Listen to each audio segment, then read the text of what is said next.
you guys, Jen here. Today's video is going to be what's for dinner. And tonight, what is for dinner is what I call Mexican chicken. But before we get into it, I need you guys to please hit that subscribe button, hit the bell icon so that you get notifications every time I post a video or go live. Like the video if you like it, share it, tell your friends, get it out there so I can grow this channel and bring you more videos about what's for dinner. We also like to do shopping and motivation. So drop me a message in the comments too if you have suggestions or just comments about what we talk about here. Okay, so here's what we are going to need. A can of black beans, a can of corn. You don't have to have the no salt added, but I like it because everything else is salty. Some shredded cheese. And then this chicken I already prepped a couple of days ago, so I'm going to put that right next to this. And I'll show you that. Oh, and then you need a casserole dish. So I am preheating the oven. It's going to be at 400. And then everything's just going to get mixed together, and I'll show you. Okay, so this is how I make the chicken.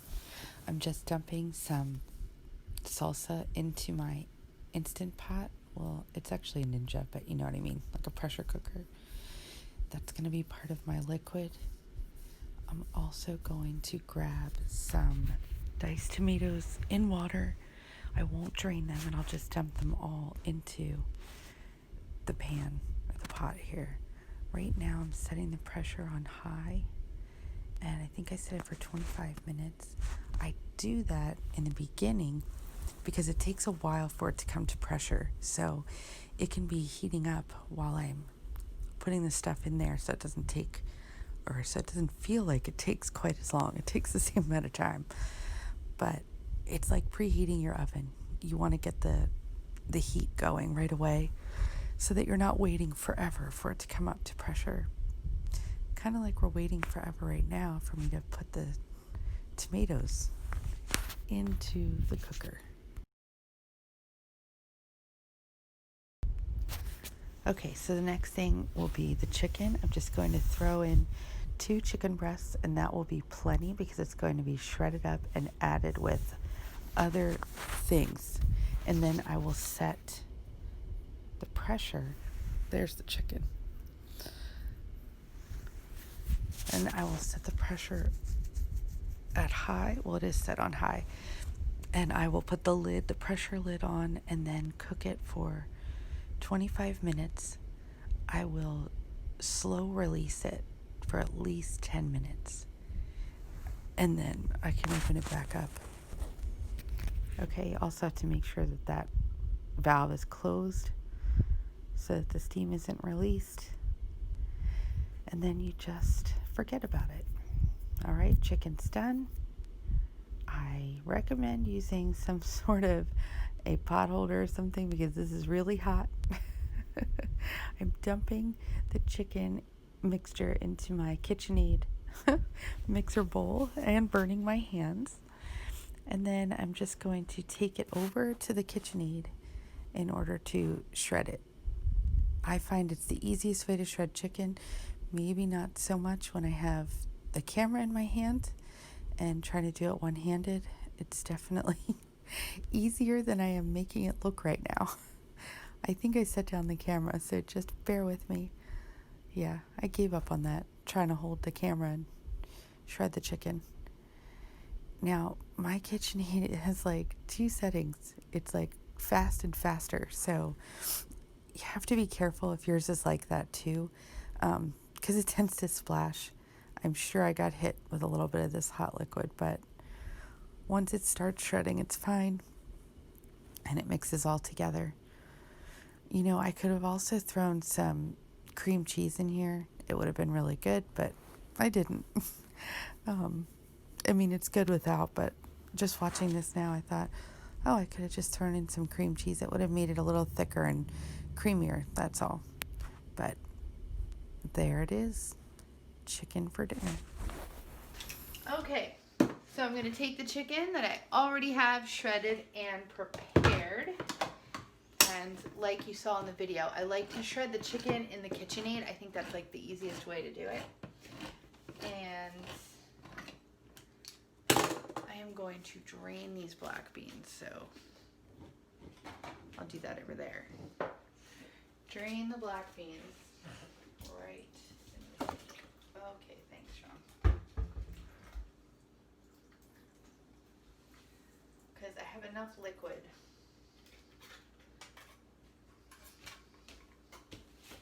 All right, because I have enough liquid in the chicken already. So we're just gonna take this and dump the black beans right in there, just like that. And then the same thing with the corn. We're gonna, I think it's time for a new can opener. Do you guys use these kind of can openers, or do you have like electric ones or fancy ones? I think this can opener is like 20 years old and I think it's done. But we're getting at least one more out of it. Okay. So I'm gonna dump this.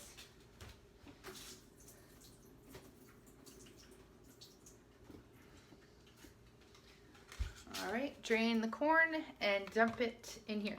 And I think I'm gonna be able to show you in the other video, but this is how I stretch the chicken. So I only have 2 large chicken breasts in here that I shredded. And it's supposed to feed 5 people. So we add the corn and the beans and then the cheese, and that's going to, you know, bulk it up. And then I'm probably gonna serve this with maybe some chips, or don't hang on that. I was looking at or a wrap. You can't hang on the door. You're gonna break it. But can I look at it? Yes, but don't hang on the door. Okay, I can't even concentrate. So anyway, here we go. And then I will take my trusty wooden spoon and just mix it all together. Just like this. And see, by prepping this the other day, this is taking me, what, just a few minutes to have dinner going and in the oven. And since the chicken's already cooked through, I don't have to worry about it. I just have to worry about it heating it up, basically. That's all I'm doing. Now, I didn't shred it long enough, maybe. There's some bigger chunks in there, but that's okay.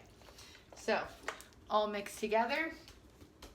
And then we put it in our casserole dish here, just like that.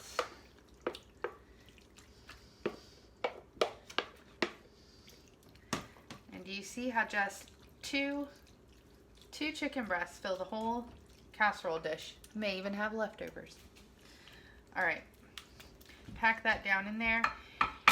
And then I think I'm gonna do, I bought, I don't normally buy like the taco kits, you know, but at BJ's, when I wanted to get my taco shells, the only thing they had were the kits. So now I have all these packages of seasoning and I guess this is taco sauce. So rather than waste it, I am going to put a little bit of this right on top, because why not? And it adds flavor. And there we go. Then I'm going to take some of the cheese. It's frozen, but that's okay, because it's going in the oven. So we'll just break it up. This kind of cheese freezes really well. It tastes just fine, and it won't be watery or anything weird like that. But it's really cold. Like so cold it hurts. Okay. All right. And dinner's done. This video is going to be so much shorter than I planned. I think, oh no, I think I might have to do something else or make something else. I don't know.